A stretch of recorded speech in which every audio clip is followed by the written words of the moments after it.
Bonjour à tous. Bonjour mes amis, je vous fais cette petite vidéo parce que le temps passe. Certaines choses sont faites, nous faisons des petits pas, mais le plus dur reste à faire. On entre maintenant dans le dur, c'est-à-dire comment empêcher la fraude et la corruption électorale que le RDPC a peaufiné depuis plus de 43 ans. Je dois vous avouer que c'est quasiment une mission impossible. Pour mieux saisir la dimension du problème, essayons un peu de voir la procédure de vote étape par étape. Il y a 10 étapes pour voter au Cameroun. L'électeur repère son nom sur la liste affichée à l'entrée du bureau de vote sur le contrôle d'un membre de la commission. Il entre dans le bureau de vote, remet sa carte d'identité et sa carte d'électeur à la première table où il est identifié. À la seconde table, il se sert des différents bulletins de vote et reçoit une enveloppe. Il se dirige dans l'isoloir, loin des regards discrets, et fait son choix. Il sort de l'isoloir après avoir jeté dans le sac à rebut les bulletins non choisis. En sixième position, la commission s'assure qu'il n'est porteur que d'une seule enveloppe. Il introduit son bulletin dans l'urne. Il se dirige à une autre table et reçoit l'encre indélébile sur son pouce jusqu'à l'ongle qu'on appose sur sa carte d'électeur. Et après, il reçoit l'inscription de la date du scrutin sur sa carte électorale à l'emplacement réservé à cet effet. Et enfin, en dixième position, il reprend sa carte d'électeur et sa carte nationale d'identité et il s'en va. Voilà la procédure en 10 étapes. Et vous pouvez immédiatement voir que les 3 premières étapes sont liées à ce qu'on appelle les fraudes en phase préélectorale. Ça, c'est des fraudes pour lesquelles le MRC et le président Maurice Kamto se sont battus sans succès. Parce que le point d'aboutissement de la phase préélectorale, c'est le fichier national. Or, ils n'ont pas pu produire ce fichier national. Donc, nous n'allons pas insister là-dessus. Les Camerounais ont eu le temps de voir tous ces faux bulletins des enfants de 12 ans qui avaient des cartes d'électeurs et tout. Bref, nous n'allons pas revenir dessus. Supposons qu'on a raté le coach à ce niveau-là. Est-ce que les carottes sont cuites? C'est ce qu'on va voir. Passons donc à la phase électorale, parce que les fraudes se passent sur les 4 phases de l'élection. Préélectorale, pendant la phase électorale, la phase post-électorale et la phase de dénonciation, c'est-à-dire que tout ce qui est, comment on dit ça, les revendications devant le Conseil constitutionnel. Donc, limitons-nous à la phase électorale. Il y a eu des travaux sur les différentes fraudes qu'il y a pendant le vote. Mais ce qu'on oublie souvent, la première chose, c'est le bureau de vote. Le bureau de vote, on doit connaître avec précision le nombre de bureaux de vote, la localisation précise et la sécurisation assurée de ces bureaux de vote. Donc, moi, je propose à l'opposition d'arrêter tous ces tours qu'ils sont en train de faire dans le Cameroun. La campagne a été déjà faite. Je vous ai dit, Maurice Kamto a fait le travail, nous avons la victoire. La question, c'est, il faut la concrétiser et chasser ces gens d'étourdis. Donc, l'information doit être vérifiée par les journalistes. C'est-à-dire qu'on doit savoir s'il y a 3600 ou 4000 bureaux de vote, on doit savoir exactement où ils sont. Il ne s'agit pas de donner seulement un chiffre comme ça parce que c'est ça qui crée les bureaux fictifs.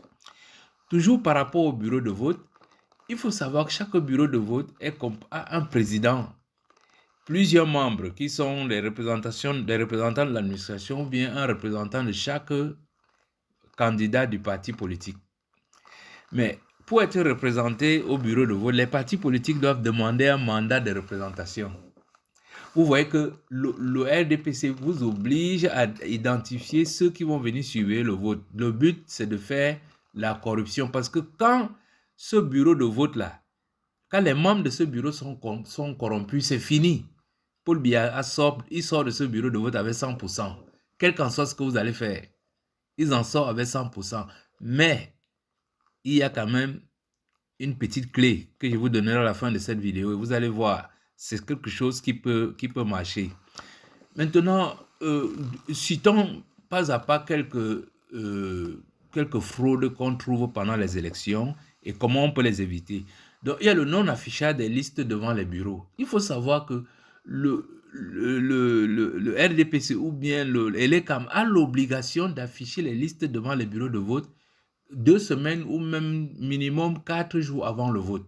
Si ce n'est pas fait, ça veut dire que quelqu'un qui est ici à Douala ou bien à Yaoundé, si vous ne connaissez pas le bureau de vote avant le jour du vote, vous ne voterez pas. Parce que les conditions de déplacement sont tellement compliquées que vous n'allez jamais trouver votre bureau de vote ce jour-là. Qu'est-ce qu'il faut donc faire? Il faut exiger à travers une action avec les autres électeurs l'affichage d'une liste à l'entrée du bureau de vote. Au plus tard, demain, ou bien nous sommes quand là? Voilà, nous sommes déjà mardi ici. Donc, au plus tard, ce mardi, les listes doivent être, c'est-à-dire on doit identifier tous les bureaux de vote et devant chaque bureau de vote, il doit avoir la liste des électeurs pour que les gens sachent où ils iront voter. L'autre problème par rapport au bureau de vote, c'est les bureaux de vote fictifs. Comme je vous ai dit, si on ne connaît pas le nombre de bureaux de vote au départ, avec leur localisation précise, le RDPC peut fabriquer autant de bureaux de vote qu'il veut, avec les noms qu'il veut. C'est pour ça qu'il n'y a pas de fichier national. Donc, la solution, c'est de surveiller les bureaux ou aussi faire un appel au service d'un huissier pour constater si possible. Ça veut dire quoi? Ça veut dire comme c'est un dimanche et que tous les huissiers sont fermés, l'opposition doit se débrouiller pour réquisitionner tous les huissiers du Cameroun pour pouvoir les aider ce jour-là à constater ces bureaux fictifs. Une autre fraude très répandue en phase électorale, c'est les bureaux de vote dans les lieux non ouverts au public. C'est-à-dire que vous avez des bureaux qui sont dans les casernes, au camp Yayap et tout, etc. C'est difficile à aller y voter. Or, si on connaît ces bureaux-là avant les élections, on peut les dénoncer et annuler les votes carrément dans ces bureaux de vote. Là, maintenant, l'autre fraude très répandue pendant les phases électorales, c'est l'absence ou l'insuffisance du matériel électoral. C'est-à-dire, on va amener dans un bureau de vote où il y a 500 votants, on va apporter 500 papiers pour Paul Biya et les autres n'auront que 200 ou 100 papiers. Donc, on sait que c'est évident que Paul Biya sortira vainqueur. Donc, la solution ici, c'est de vérifier l'existence de bonne qualité du matériel et en bonne quantité. En cas d'absence de ce matériel, il faut tout simplement interrompre le vote. Vous voyez très bien, comme je vous disais, si tous les membres de ce bureau sont corrompus, ce genre d'opération ne prendra jamais place. Donc, il y a le détournement des urnes. Parce que la phase électorale, une fois qu'on a voté, le détournement des urnes, ça fait partie des fraudes les plus fréquents. Les partis politiques doivent préparer le matériel d'éclairage afin de remédier aux coupures d'électricité. Par exemple, parce que des gens arrivent, pendant que vous votez, ils ont déjà une urne bien cachée quelque part dans la salle ou derrière la salle. C'est pour ça qu'il dit il faut sécuriser la salle. Et donc, il simule une coupure d'électricité ou bien il prolonge le vote jusqu'à tard le soir dans l'obscurité et change les urnes. Mais une fois de plus, si on exige un dépouillement obligatoire sur place, ce genre d'opération ne sera pas possible. Une autre fraude liée aussi au dépouillement, c'est l'expulsion des représentants de certains partis politiques ou des candidats. On a vu ça en 2018 et même en 2020 que doté de la force publique, le RDPC a tendance à abuser du pouvoir en usant des gendarmes et des policiers pour malmener aussi bien les électeurs que les représentants de certains partis qui sont dans les salles. Je rappelle que le président n'a pas le pouvoir d'expulser un représentant d'un parti de la salle. Or, on voit ça très régulièrement. Toujours lors du dépouillement, les membres du bureau de vote empêchant les électeurs de participer au dépouillement. La loi dit que les électeurs peuvent assister au dépouillement du scrutin. D'ailleurs, on avait vu les Wilfried et Kanga dans les salles là, qui regardaient comment, peut-être qu'ils représentaient le MLC, n'en sait rien, mais toujours est-il que les électeurs peuvent assister au dépouillement, mais à une condition, il faut que la salle soit assez grande pour contenir Pas tous. C'est-à-dire que si la salle peut prendre 20 personnes, on doit admettre les 20. Si la salle peut admettre 100 personnes, on admet les 100. Le dépouillement, il est public. Voilà, mes chers amis, là, je vous ai seulement fait un listing des dépouillements pendant la phase électorale. J'aurais pu faire la même chose pendant la phase préélectorale et la phase post-électorale et même lors des dénonciations. Non, il m'arrête là parce que pour nous, tout va s'arrêter le soir des élections. Aller au-delà, c'est déjà perdu. Donc, pour ça, il y a trois stratégies. La première, il faut punir les fraudeurs. L'impunité est terminée. Je vous dis, ce jour-là, quelqu'un qui va partir de son quartier pour aller voter ailleurs, quelqu'un qui va venir donner les 1000 francs pour récupérer les cartes, tous ces gens-là vont subir la foudre des Camerounais ce jour-là. Donc ça, c'est la première chose sur laquelle il faut insister. Deuxième chose sur laquelle il faut insister, et ça, c'est la clé, c'est le comptage des votants. C'est-à-dire que, comme Elecam ne nous donne pas la liste, il n'affiche pas la liste, il n'y a pas de fichier national, il faudra tout simplement que dans chaque bureau, qu'on sache combien d'électeurs sont entrés là-dedans.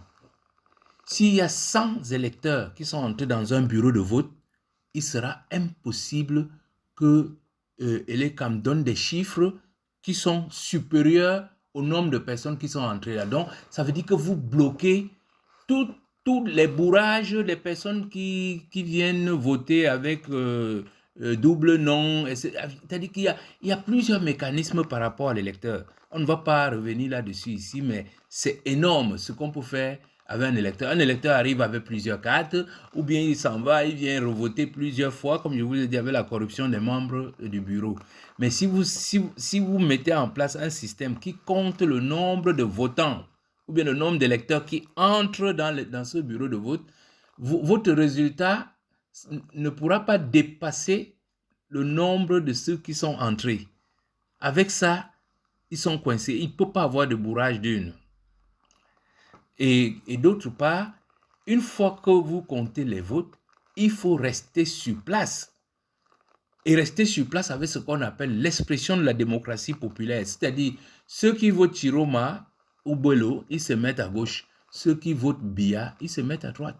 Ou ils peuvent même partir aller voter ailleurs comme ils aiment le faire. Mais, je dis, il y aura un système qui va permettre d'identifier les gens qui vont de bureau en bureau pour voter. Et si on va même plus loin, on va dire à quelqu'un, si tu votes ici, tu restes, tu ne pars pas. Et là, on va voir que immédiatement, même sans compter les votes, on saura déjà qui est le gagnant. Troisième chose qu'il faut faire ce jour-là, c'est de faire le dépouillement le même soir dans chaque bureau de vote, compiler les résultats et donner le résultat le même soir. Ça va nous éviter les 15 jours avec les vols des urnes, avec cette histoire de seul le PVDL qui en fait foi. On n'a plus besoin de tout ça. Le contentieux électoral, il n'y aura pas. Personne n'ira voir M. Clément Ntangana. On va lui dire que l'affaire est réglée. Ce sera ce soir-là. Alors, si on applique ces trois préceptes que je viens de vous dire, ça va permettre de couvrir le gouffre. Parce que je vous dis, en 43 ans, il y a des gens qui ont fait des travaux là-dessus. Le RDPC a magnifié la fraude comme personne n'a jamais pu faire sur cette terre, à la perfection du diable. Et croyez-moi, quand ils vous disent, mais comment ils peuvent gagner alors qu'ils ne sont pas présents dans tous les bureaux de vote? C'est-à-dire que ce sont des gens qui affirment que leur seule arme de victoire, c'est la fraude. Et ils vous disent, nous fraudons parce que vous n'êtes pas là. Mais c'est incroyable. Alors que nous payons pour ça. Voilà mes amis, je m'arrête là. Le but c'était quand même de vous donner quelques éléments qui peuvent vous permettre de réfléchir. Réfléchissons ensemble parce que je vous dis, c'est maintenant que ça commence. Merci de m'avoir écouté et à bientôt.